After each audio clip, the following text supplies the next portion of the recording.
Hello everyone, welcome to Visionary Classes. So again we are with the lecture number 4 for the upcoming Delhi University exam for environmental science stream that happened in the 2021 paper. So we will discussing some previous year question, and those who have not attended yet our regular classes, they can join from October month. So the first week of October we are starting our new batch for the Delhi University entrance exam. So if you are interested, you can join on that. And so let's start the lecture number 4 today with the previous year question. So the first question you are seeing here, it is asking which of the following fates of inorganic toxicants cannot be expected after the interaction of inorganic toxicant with either plants or microbes. Clear? तो बोलता क्या है कि एक inorganic toxicant है, okay. जब वो plant और माइक्रोब्स के साथ रिएक्ट करता है उसके बाद कौन सी चीज है जो कि नहीं होगी इनमें से, कैन नॉट बी एक्सपेक्टेड, नहीं होने की प्रोबेबिलिटी है, समझा? तो हम सबसे पहले जानते हैं ऑर्गेनिक टॉक्सिकेंट्स क्या होते हैं। ऑर्गेनिक टॉक्सिकेंट्स की अगर मैं बात करूं, organic toxicants are mostly include carbon and are typically having simpler molecule, थोड़ा सिंपल मॉलिक्यूल होते हैं, जैसे कि हाइड्रोकार्बन्स को भी आप ले सकते हो। क्लियर? इनऑर्गेनिक क्या होता है कि inorganic toxicant contains heavy metals, mostly arsenic हुआ, लेड हुआ, जिंक हुआ, ये सब इनऑर्गेनिक है। And some persistent organic pollutants are also there. ठीक है। अब पॉप्स तो बोला जाए तो वो तो ऑर्गेनिक है क्योंकि उसमें है, ठीक है। बट इनमें भी कुछ अगर हम बोलें जो कि ऑर्गेनिक इन नेचर नहीं है, वो भी हो सकते हैं पोल्यूटेंट्स वगैरह जो है, ठीक है, जो कि बहुत दिन तक हमारे अर्थ के सरफेस पे मौजूद होते हैं, उनको हम इनऑर्गेनिक टॉक्सिकेंट्स के तौर पे भी गिना जाता है। तो यहाँ पे इनऑर्गेनिक टॉक्सिकेंट्स की ही उन्होंने बात की थी, ठीक है। और हम ये भी जानते हैं कि अगर plant based remediation of toxicant होता है तो उसको हम फाइटो रेमेडिएशन बोलते हैं। Micro based remediation of toxicant होता है तो उसको हम बायो रेमेडिएशन बोलते हैं। ये हमको क्लियर है। तो होता क्या है, देखो, there is an advantage of symbiotic interaction between the plant based process and their associated microbes community to eliminate, सबसे पहले एलिमिनेट, फिर आता है ट्रांसफॉर्म और mineralise the soil inorganic and organic contaminants. समझ रहे हो? मतलब यूजफुल सब्सटेंसेस में उसको कन्वर्ट कर देगा, मिनरलाइज करके यूजफुल सब्सटेंसेस में उसको कन्वर्ट कर देगा। क्लियर? तो एलिमिनेट का मीनिंग तो डिग्रेडेशन हो गया, ठीक है। ट्रांसफॉर्म का मीनिंग क्या हो गया कि उसको चेंज कर दिया दूसरे वर्जन में। अब मिनरलाइजेशन में क्या हो रहा है, सिक्वेस्ट्रेशन हो जा रहा है। बट क्या वोल्टेशन होगा? वोल्टेशन का मीनिंग है कि उसको पूरा वेपराइज कर देना। तो is it possible? No. So this is the answer, volatilisation. इसको हम एक्सपेक्ट नहीं कर सकते। क्लियर? फर्स्ट क्वेश्चन समझ में आया? ओके। नेक्स्ट क्वेश्चन बहुत ही इजी क्वेश्चन था।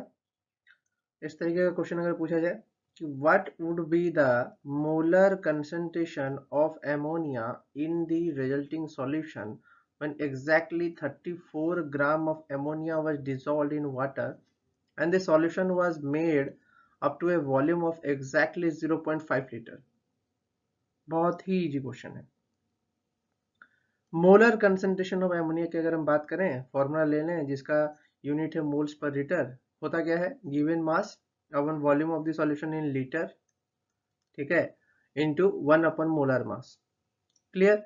34 ग्राम दे रखा था गिवन मास, 0.5 दे रखा था हमारा लीटर ऑफ सॉल्यूशन, और 17 ग्राम जो है तुम्हारा किसका, एमोनिया का जो मोलर मास है क्या है, 14 plus 3 into 1 that is equal to 17 gram. Clear? क्योंकि हमको पता है ना हाइड्रोजन का मास वीक होता है, ओके। तो वहां से अगर फॉर्मूला को हम डालें तो ये 4 मोल पर लीटर आएगा। तो आंसर हुआ 4 मोल पर लीटर। वेरी ही सिंपल। इस क्वेश्चन में तो गलत होना ही नहीं है, ठीक है। इस तरीके का क्वेश्चन आए तो फटाफट बना लेना।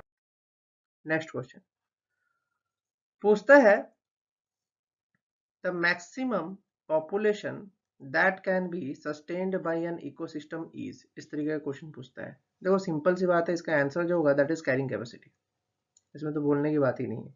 अब ये कैरिंग कैपेसिटी क्या होता है ये जानो। The carrying capacity of an area determines the size of population that can exist and will be tolerated there, कि कितना population वहां पे रह सकता है और कितना population उस जगह को tolerate होने की capability है, ठीक है। Biological carrying capacity is an equilibrium between the availability of the habitat and the number of animal given species in that habitat over a time, एक time के अंदर कितना अमाउंट ऑफ ऑर्गेनिजम्स वहां पे सरवाइव कर सकते हैं और उनके रिसोर्स को यूज कर सकते हैं, ये सब कौन बताता है, हमारा कैरिंग कैपेसिटी बताता है। ओके, सो यहाँ पे आप कर्व देख सकते हो, जैसे कि मैं ये इस कर्व की अगर मैं बात करता हूँ, तो ये कर्व जब पॉपुलेशन की शुरुआत होती है काफी स्लो ग्रोथ होता है, ठीक है, फिर धीरे धीरे क्या होता है कि फास्ट ग्रोथ होता है, ठीक है। तो फास्ट ग्रोथ के बाद एक ऐसा स्टेज आता है जहां पे वो स्टेबल हो जाता है, क्योंकि वहां पे रिसोर्स की अवेलेबिलिटी लगभग क्या हो जाती है, कम हो जाती है धीरे धीरे, ठीक है। तो ये क्या है, अगर हम बात करते हैं, इसमें लिखा हुआ है कि the S shaped logistic curve is formed when a growth decreases as the carrying capacity is approached, ठीक है। तो इसको हम लॉजिस्टिक एस शेप्ड कर्व बोलते हैं, जो पॉपुलेशन डायनामिक्स का पार्ट है, पॉपुलेशन कैसे बढ़ता है घटता है उस चीज को समझा रहा है। ओके, तो स्लो ग्रोथ रेट जब होता है तब क्या होता है, when natality is slightly above the mortality, for fast natality is drastically greater than mortality, मतलब ग्रोथ हो रहा है, ठीक है, डेथ से ज्यादा ग्रोथ हो रहा है। बट एक स्टेबल जगह पे आने के बाद क्या होता है कि पॉपुलेशन का जो स्तर होता है वो समान रहता है, बराबर रहता है, उससे ज्यादा कम नहीं होगा। ओके, तो कैरिंग कैपेसिटी टेक्निकली क्या हुआ कि एक पर्टिकुलर इन्वायरमेंट कितना ऑर्गेनिज्म सपोर्ट कर सकता है, जैसे कि हमने पढ़ा, वही अपना कैरिंग कैपेसिटी। तो इसका आंसर सिंपल था, तो this is also very simple question. Okay, ये तो बहुत ही चिंदी क्वेश्चन है यार, क्या बोले। देखो बोलता है the decrease in the temperature of minus 6.5 degree Celsius per kilometre with altitude in the troposphere is referred to. Simple सी बात है, नॉर्मल इन्वायरमेंटल एब्सरेट है यार। नॉर्मल इन्वायरमेंटल एब्सरेट को हम 6.5, देखो ये वर्ल्ड एवरेज है, फिर याद रखना पर्टिकुलर जगह का ईएलआर चेंज होता रहता है, ये वर्ल्ड एवरेज ईएलआर है जो कि 6.5 डिग्री सेल्सियस पर किलोमीटर से चेंज होता है। क्लियर, ठीक है। अगर हम बात करें एडियाबेटिक लैप्स रेट की, वो तो वो 9.8 डिग्री सेल्सियस पर किलोमीटर से लेके 10 डिग्री सेल्सियस पर किलोमीटर के अंदर वेरी करता है। जबकि हम सैचुरेटेड एडियाबेटिक लैप्स रेट की बात करें तो वो हमारा 5.5 डिग्री सेल्सियस टू 6 के बीच में वेरी करता है। क्लियर, तो आपको याद रखना है कि इन्वायरमेंटल लैप्स रेट क्या होता है, ड्राई एडियाबेटिक लैप्स रेट की वैल्यू क्या होती है, और आपका सैचुरेटेड एडियाबेटिक की वैल्यू क्या होती है, ठीक है। अब ये लैप्स रेट किस काम का है, लैप्स रेट आपका डिफाइन करता है कि टेम्परेचर कैसा होगा एटमॉस्फेयर में, और उस हिसाब से सारे विंड पैरामीटर, सारे प्रेशर पैरामीटर, ये सब चेंज होते हैं। Clear, lapse rate instability is also a very important topic and one of our lecture is on the, हमारा लैप्स रेट के ऊपर अब मौजूद है हमारे चैनल में, आप जाके उस लैप्स रेट टाइप करके वहां पे आप देख सकते हो। क्लियर, ये क्वेश्चन क्लियर है। Okay, next question. It is also a very simple question. It is asking that the wetland plays the most vital role in what? ठीक है, इनमें से कौन सा, ये क्वेश्चन पूछा हुआ है। Very simple, flood control definitely होगा, वाटर फिल्ट्रेशन होगा, पॉल्यूटेंट रिमूवल होगा। तो ABC इज द आंसर, इसमें पूछने वाली बात नहीं, गोल्ड एक्यूमुलेशन नहीं है आंसर। तो अगर बात करें तो वेटलैंड क्या करता है, फ्लड कैसे करता है भाई, absorbing and holding the excess water. Okay, फिर क्या होता है कि कंस्ट्रक्टेड वेटलैंड्स की अगर हम बात करें, जिनको कंस्ट्रक्ट किया जाता है, वो ऑन साइट कंटामिनेंट का रिमूवल में हेल्प करते हैं। कैसे, डीनाइट्रिफिकेशन करके, nitrification, microbial and plant Uptake करते हैं, सेडिमेंटेशन करते हैं, एब्जॉर्प्शन करते हैं, जो कि एक क्रूशियल एलिमेंट है पॉल्यूटेंट के रिमूवल के लिए, ठीक है। तो वेटलैंड क्या है, has a remarkable ability to filter the contaminants. तो कंटामिनेंट आएगा तो डेफिनेटली उसको फिल्टर करेगा, जब उसको एब्जॉर्ब कर पाएगा तो उसको डेफिनेटली फिल्टर कर पाएगा। आंसर तो क्लियर है। इस तरह का क्वेश्चन आया और नहीं बना पा रहे हो तो भाई बहुत ही प्रॉब्लम है तुम्हारे साथ।